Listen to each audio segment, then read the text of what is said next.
Shalom Ibu dan teman-teman, perkenalkan nama saya Sefriana Lianti Maitale. Saya mahasiswa dari Universitas Kristen Indonesia Maluku, Fakultas Kesehatan, Program Studi Keperawatan dengan NPM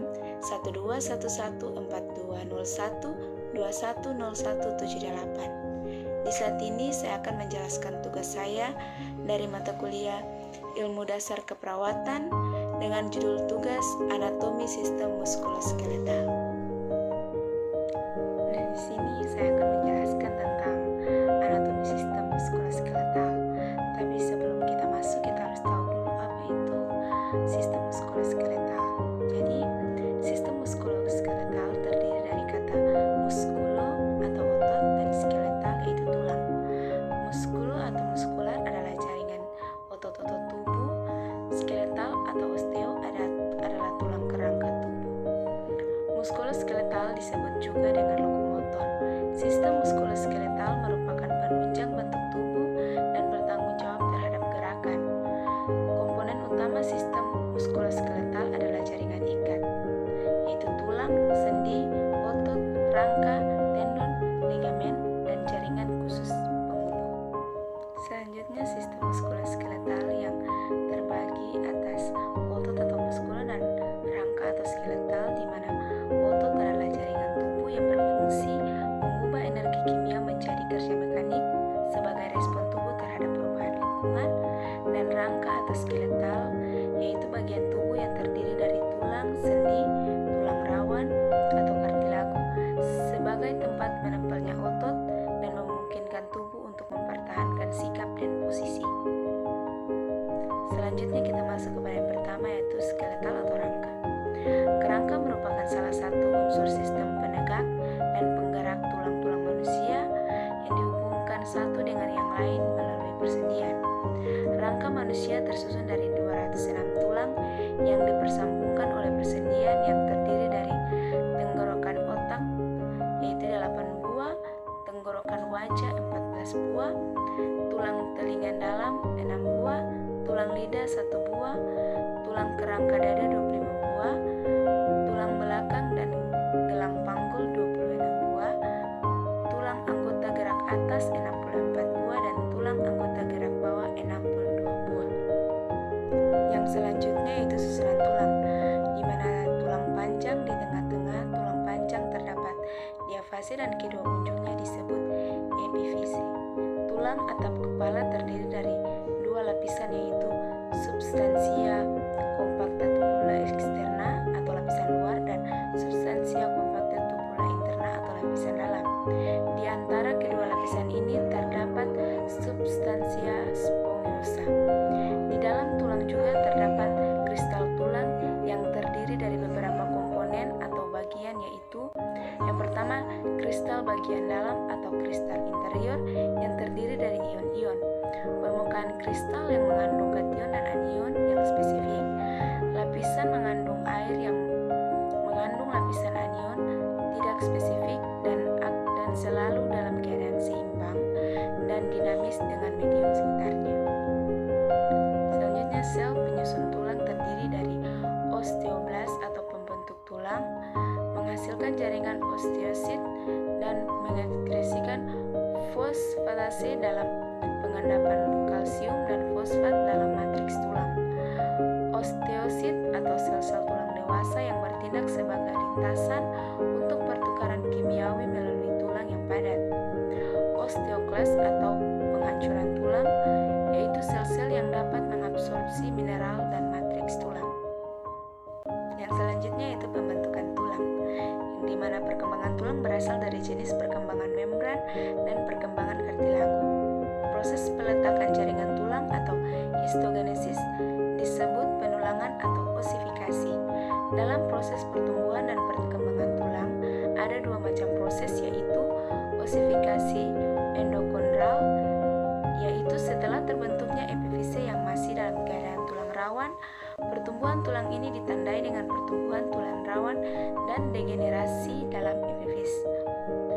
Yang kedua, osifikasi membran, yaitu proses integrasi seluler, pembentukan tulang baru di atas permukaan korteks yang telah dibentuk terlebih dahulu pada saat terjadinya proses resorpsi tulang. Yang selanjutnya itu faktor pertumbuhan tulang. Faktor yang mempengaruhi pertumbuhan tulang yaitu herediter atau genetik, yang dimana tinggi badan anak secara umum bergantung kepada orang tuanya. Faktor nutrisi yaitu suplai bahan makanan yang mengandung kalsium, fosfor, protein, vitamin A, C, dan D penting untuk regenerasi tulang serta untuk memelihara rangka yang sehat. Faktor endokrin, yang dimana terdapat hormon paratiroid atau PTH, tirokalsitonin, growth hormone atau hormon pertumbuhan, dan tiroksin. Faktor persyarafan, yang dimana gangguan suplai persyarafan yang mengakibatkan penepisan tulang seperti yang terlihat pada kelainan poliomyelitis. Faktor mekanis, yaitu kekuatan dan arah dari tuberkula tulang ditentukan oleh gaya-gaya mekanis yang bekerja padanya. Penyakit-penyakit yang mempunyai pengaruh yang kurang baik terhadap pertumbuhan tulang. Fungsi tulang. Fungsi tulang itu dibagi menjadi dua, yaitu fungsi tulang secara umum dan fungsi tulang secara khusus. Fungsi tulang secara umum yaitu formasi kerangka, formasi sendi, perlekatan otot sebagai pengungkit, menyonggong berat, proteksi, dan hemopoiesis. Fungsi tulang secara khusus yaitu sinus paranasalis dapat menimbulkan nada khusus pada suara, embel gigi dikhususkan untuk memotong, menggigit, dan mengilas makanan. Embel merupakan struktur yang terkuat dari tubuh manusia. Tulang-tulang kecil telinga dalam mengonduksi gelombang suara untuk fungsi pendengaran. Manggul wanita dikhususkan untuk memudahkan proses kelahiran bayi. Yang selanjutnya itu struktur tulang. Yang pertama yaitu periosteum, yaitu bagian luar tulang yang diselimuti oleh membran fibrus padat yang dinamakan periosteum. Yang kedua osteon, yang merupakan unit fungsional mikroskopis tulang dewasa. Lamela, yaitu lapisan-lapisan tipis tulang. Kanalikul atau saluran, yaitu tulang yang dilintasi oleh saluran-saluran longitudinal yang disebut kanalis nervus, yang satu sama lain saling beranastomus dengan hubungan yang transversal dari permukaan periosteum ke endosteum yang disebut sebagai kanalis Volkmann. Kanal Volkmann yaitu pembuluh periosteum yang mengangkut darah ke tulang kompak melalui kanal Volkmann yang sangat kecil. Endosteum yaitu membran vaskular tipis yang menutupi rongga sumsum tulang panjang dan rongga-rongga dalam tulang kanserus. Trabekul atau batang tulang, yaitu trabekul ini terdiri dari spon tapi kuat sehingga disebut tulang spon, yang di dalamnya terdapat bone marrow yang membentuk sel-sel darah merah. Yang selanjutnya itu sendi, yang dimana persambungan atau artikulasio yaitu pertemuan antara dua tulang atau lebih dari tulang rangka. Artrologi yaitu ilmu yang mempelajari tentang persendian. Sendi berdasarkan strukturnya yaitu fibrosa, yang dimana hubungan antar sendi oleh jaringan fibrosa. Cartilago atau tulang rawan yaitu ruang antar sendi yang berkaitan dengan tulang rawan. Synovial atau synovial joint adalah ruang sendi dan ligamen untuk mempertahankan persendian. Sendi berdasarkan jenis dan persambungannya yaitu synarthrosis, yaitu sendi yang terdapat kesinambungan karena di antara kedua ujung tulang yang bersendi terdapat suatu jaringan, contohnya pada tulang tengkorak. Yang kedua, ambiarthrosis, yaitu sendi yang dapat sedikit bergerak, contohnya tulang persendian vertebra. Diarthrosis, yaitu sendi terdapat ketidaksinambungan karena di antara tulang yang bersendi terdapat rongga atau cavum articular, yang contohnya sendi panggul, lutut, bahu, dan siku. Yang selanjutnya yaitu muskulo atau otot, di mana sistem otot terdiri dari otot, fascia, tendon. Otot membentuk 43% berat badan dan sepertiganya merupakan protein tubuh dan setengahnya tempat terjadinya aktivitas metabolik saat tubuh istirahat.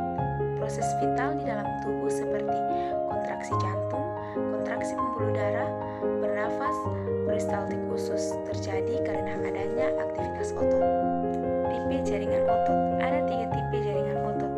Yang pertama otot polos, yaitu memiliki satu inti yang berada di tengah, dipersarafi oleh saraf otonom atau involuntar. Serat otot manusia itu tidak berserat, terdapat di organ dalam tubuh atau visceral. Ca2+ dari CES, sumber energi terutama dari metabolisme aerobik. Awalnya kontraksi lambat, kadang mengalami tetani, tahan terhadap kelelahan. Yang kedua yaitu otot rangka atau otot serat lintang, yang memiliki banyak inti, dipersarafi oleh saraf motorik siomatik atau voluntar, melekat pada tulang. Sumber Ca2+-nya dari retikum sarkoplasma atau RS. Sumber energi dari metabolisme aerobik dan anaerobik. Awalnya kontraksi cepat, mengalami tetani dan cepat lelah. Yang terakhir yaitu otot jantung, yang memiliki satu inti yang berada di tengah, dipersarafi oleh saraf otonom atau involuntar. Serat otot berserat hanya ada di jantung. Sumber Ca2+ dari CES dan RS. Sumber energi dari metabolisme aerobik. Awal kontraksinya lambat, tidak mengalami tetani, dan tahan terhadap kelelahan. Yang selanjutnya itu mekanisme gerakan otot, di mana otot yang dapat menggerakkan rangka adalah otot yang melekat pada rangka. Garis-garis gelap yang terang pada otot rangka adalah myofibri, yang merupakan sumber kekuatan otot dalam melakukan gerak kontraksi, karena massa utamanya adalah serabut. Setiap myofibri tersusun atas satuan-satuan kontraktil yang disebut sarkomer. Garis gelap disebut zona Z, sedangkan garis terang disebut zona H. Zona Z merupakan bagian tumpang tindih dua molekul protein filamen otot, yaitu aktin dan miosin. Protein otot yang tersusun atas aktin dan miosin disebut aktin miosin. Protein kompleks inilah yang merupakan komponen terbesar dari bahan penyusun otot. Pada saat serabut otot berkontraksi, terjadilah perubahan panjang zona H dan zona Z. Jika otot berkontraksi maksimum, uturan otot dapat 2 kali lebih pendek dari yang biasanya. Fungsi sistem otot rangka.